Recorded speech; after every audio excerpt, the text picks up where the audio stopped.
Halo, kembali lagi dengan aku di channelku Yona Ade Hirmawan.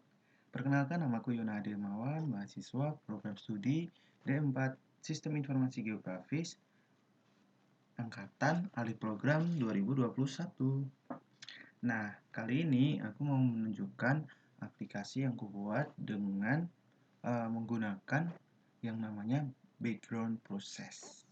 Nah, jadi kalau kalian tahu, saat kita membuka sebuah aplikasi itu kan eh, pasti akan ada prosesnya nih yang terjadi. Misal saat kita membuka aplikasinya, terus saat kita mau membuka salah satu fitur di aplikasinya misal.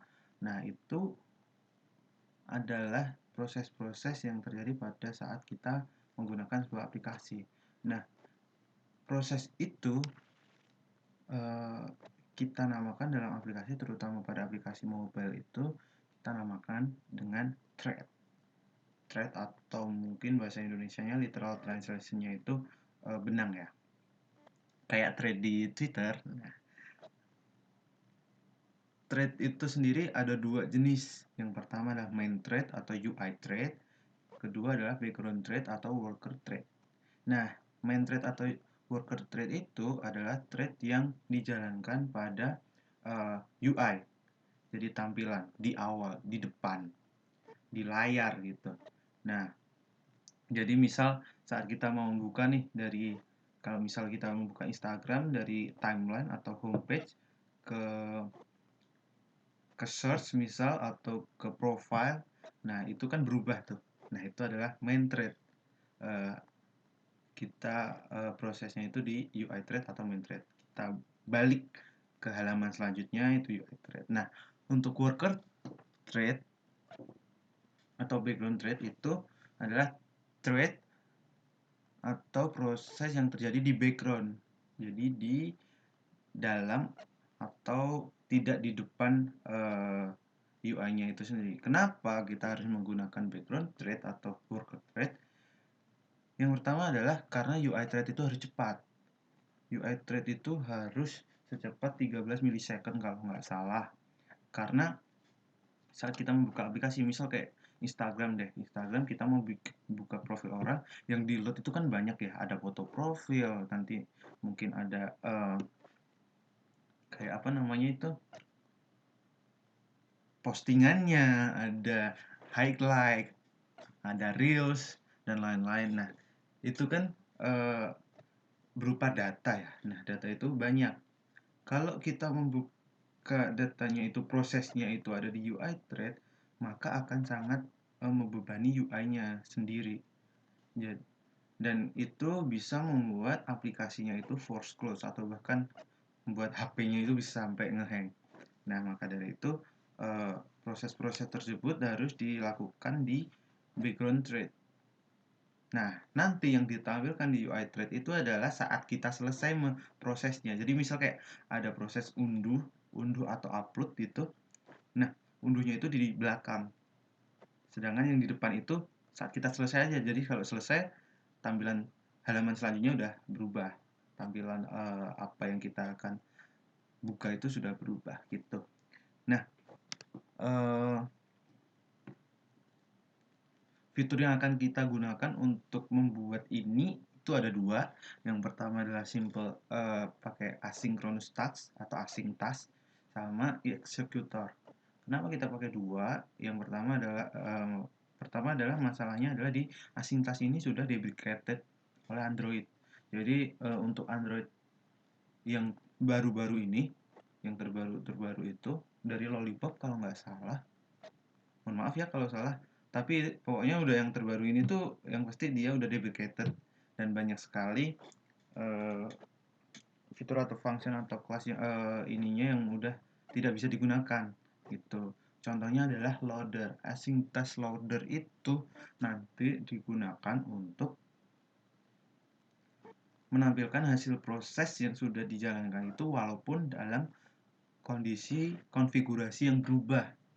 Nah, jadi kelemahannya async task itu, dia kalau konfigurasinya berubah, dia prosesnya itu berhenti atau mengulangi lagi. Jadi tidak tersimpan.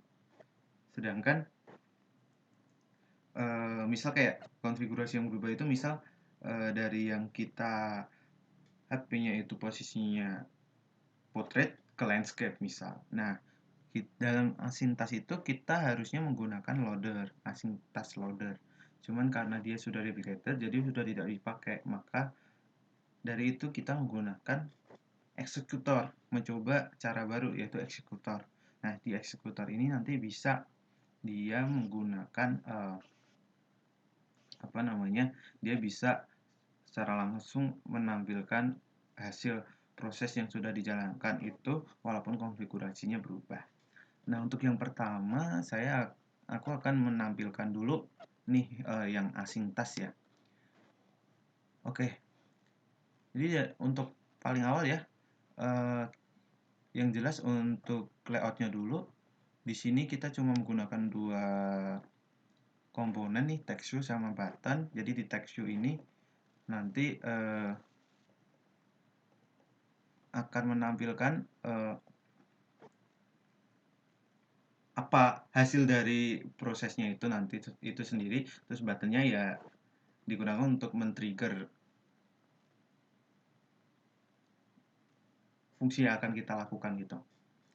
Nah, untuk fungsinya sendiri nih. Nah, pertama yang jelas untuk main activity kita harus mendeklarasikan dulu si button sama text view-nya.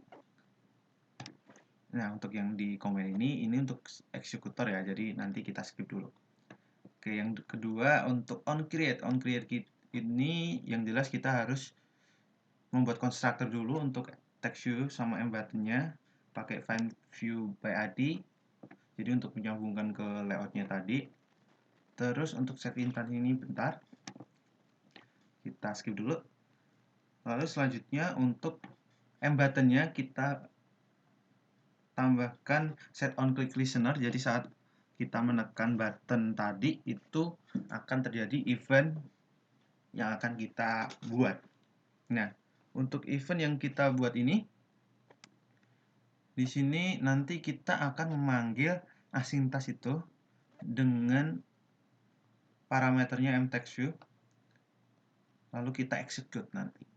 Oke. Nah, di bawah ini on save instance state ini digunakan untuk menyimpan state yang telah dijalankan. Jadi misal kita sudah memproses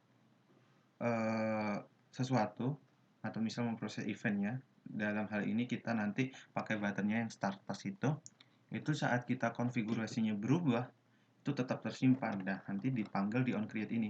Jadi saat konfigurasinya berubah itu nanti itu onCreate-nya akan berjalan lagi.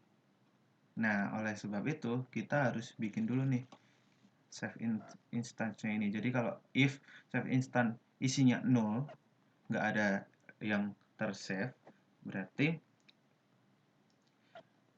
yang set on click listener ini dijalankan. Tapi kalau save instance-nya ini nggak 0, maka dia akan menampilkan text view-nya yang sudah tersave tadi. Oke, kita lanjut ke simbol asintasnya. Nah, di sini kan tadi pada event on click listener ini kan pada buttonnya kan kita mengexecute asintas ya di sini. Nah, dengan parameter mTextView. Oke, jadi kita lanjut ke asintasnya, kelas asintas. Nah, di kelas asintas ini nanti kita extend-nya ke asintas. Nah, di sini asintas itu ada 3 parameter nih yang harus dipakai. Yang pertama itu untuk input, output, yang kedua dan yang ketiga adalah untuk outputnya. Input, proses, dan output manual. Nah, inputnya ini kan kita void ya, karena kita untuk eventnya tadi kan kita nggak memakai input apapun. Terus prosesnya juga yang kita return itu void aja. Cuma nanti yang outputnya itu berupa string. Jadi nanti kita akan menampilkan sesuatu saat event itu ke-trigger oleh button. Nah, di sini kita harus membuat mText view-nya dulu lagi karena kita tidak bisa langsung mengambil mText view dari main activity. Terus kita buat konstruktornya dulu. Jadi text view dari konstruktornya ini kita pakai mText view itu. Nah dari ini nanti akan dipanggil ke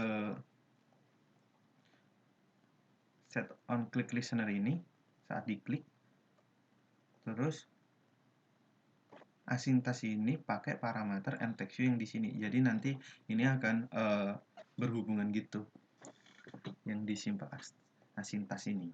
Oke. Nah terus kalau untuk asintas ini sendiri, kalau dia extend ke asintas, dia akan secara otomatis membuat ini do in background on post execute. Nah dua itu. Nah jadi untuk do in background ini sendiri dia adalah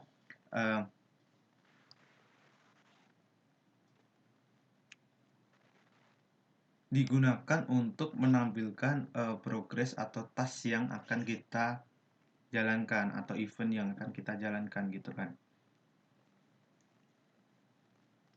Nah, dalam hal ini kita akan menampilkan long running task. Nah, long running task itu apa?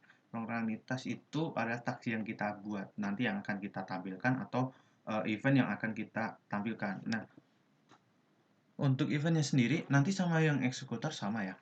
Nah, untuk eventnya sendiri itu long running task ini nanti adalah kita membuat random integer dulu dari 1 sampai 10, terus random integer itu nanti dikalikan 200. Nah, dari 200 itu kita akan membuat thread itu sleep selama hasilnya ini. Jadi misal kalau hasilnya ini kita 5 misal, jadi kan 1000 ya. 1000 berarti kita akan membuat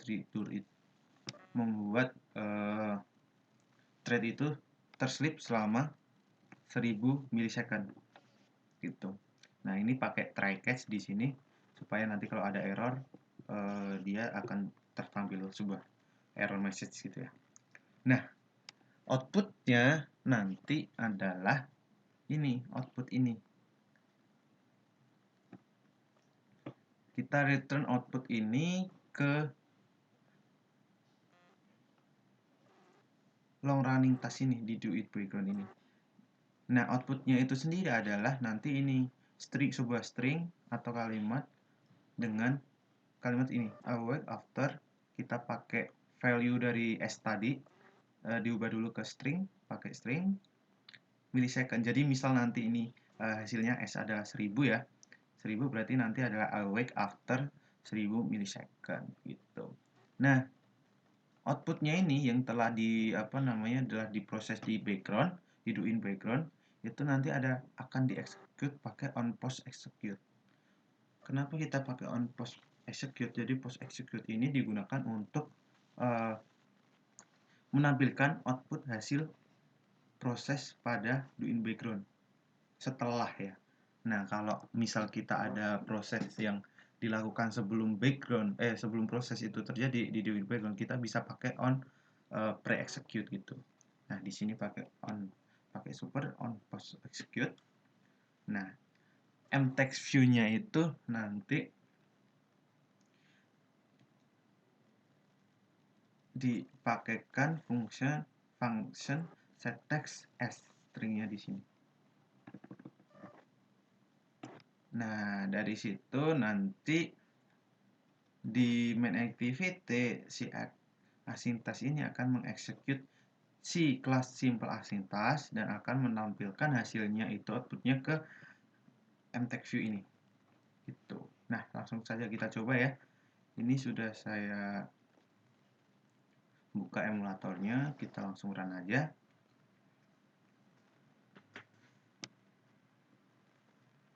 Nah, ini kita sudah selesai. Bisa dilihat ya di sini mText view-nya tulisannya masih ready to start saat kita klik start task. Nah, langsung berubah await after 1000 milisecond, berarti random integer yang ditampilkan itu berarti tadi yang dihasilkan 5 ya. 5 kali 200 kan 1000.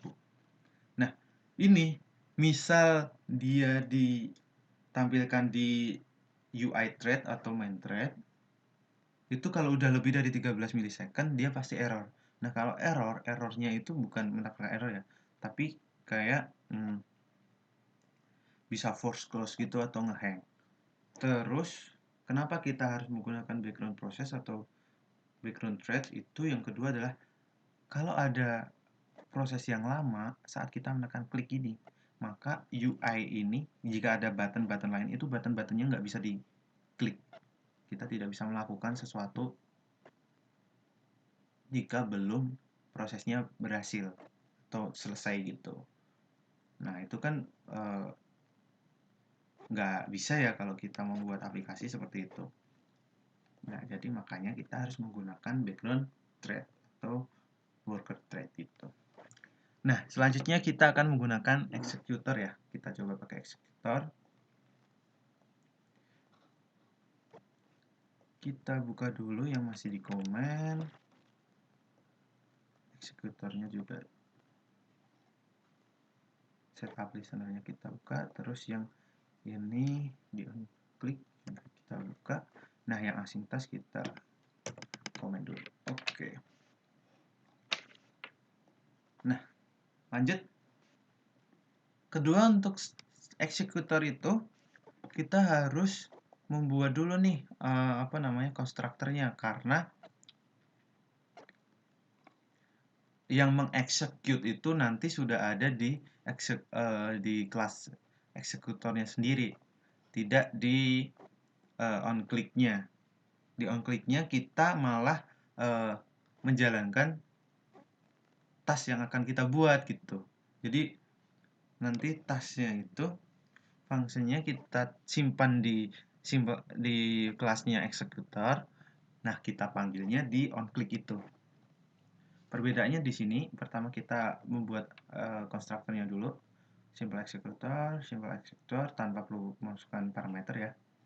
Nah, terus tapi di onCreate kita pakai setup listener untuk menerima executor listenernya dari kelas eksekutornya. Terus kita pakai onComplete di sini dengan parameternya respon. Respon nanti ada di executor. Terus set text-nya juga pakai respon. Nah, bedanya kalau yang tadi itu kan kita pakai string ya. Stringnya itu pakai mTagView ya. Karena ada mTagView juga di sintasnya di sini, kita kan harus membuat dulu variabelnya.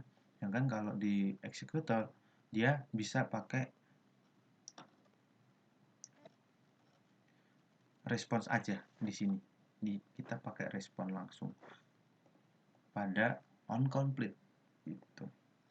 Nah, terus di onClick listener kita hanya perlu menampilkan membuat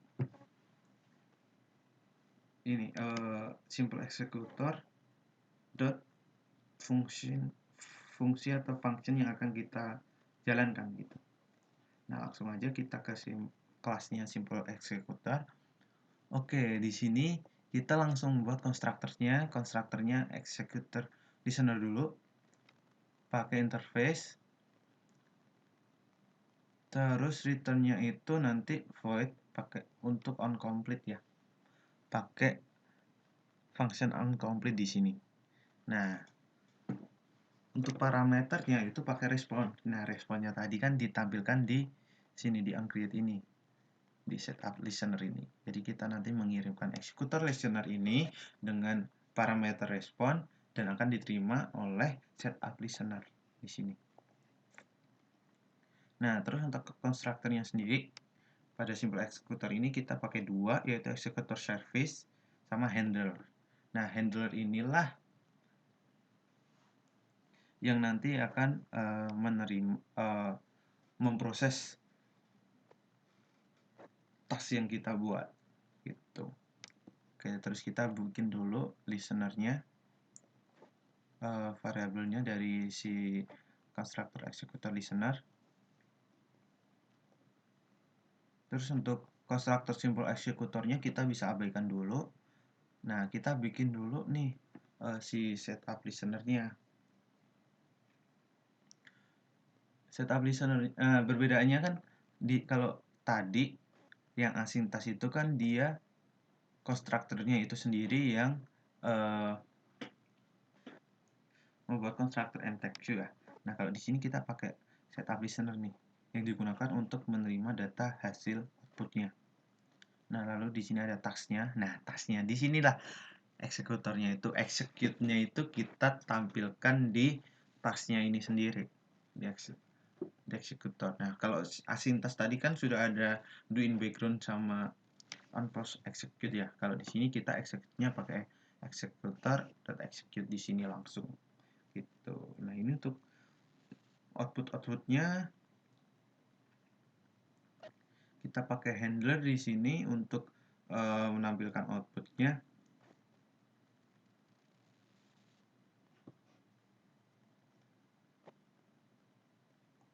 Nah, output ini nanti akan diterima di main activity sini. Outputnya di sini karena tadi kan di sini dia pakai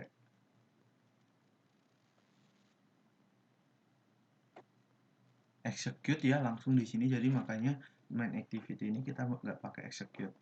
Nah, kita coba aja langsung.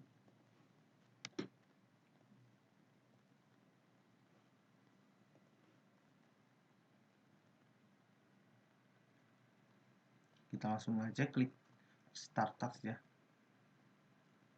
Nah, sudah selesai. Nah, kalau di sini random integernya yang dihasilkan tadi berarti 900 ya, 900 kali 9 kali 209 ya, berarti 9 kali 200 1800. Nah, mungkin cukup itu untuk video kali ini. Jadi untuk kesimpulannya yang pertama, kenapa kita harus menggunakan background task adalah karena untuk menghindari aplikasi yang ngehang atau force close dan meringankan beban si UI thread, karena UI thread harus cepat prosesnya, yaitu maksimal 13 milisecond. Nah, untuk eksekutornya untuk background tasknya sendiri di sini kita menggunakan async task sama eksekutor. Perbedaannya cuma perbedaan yang paling terlihat adalah di eksekutornya itu dia mengeksekut langsung di kelasnya itu sendiri, sedangkan async task dia tasnya dan outputnya sudah selesai di kelasnya sendiri, tapi dieksekutnya di main activity seperti itu. Nah, kenapa kita menggunakan eksekutor? Karena untuk async task sudah deprecated untuk Android yang sudah baru gitu. Nah, mungkin itu dulu guys yang bisa aku sampaikan. Semoga ini bermanfaat dan bisa berguna untuk banyak orang, dan semoga juga channel ini terus bertumbuh dan apa yang aku share di channel ini bisa lebih baik dan lebih baik lagi untuk kedepannya. Terima kasih.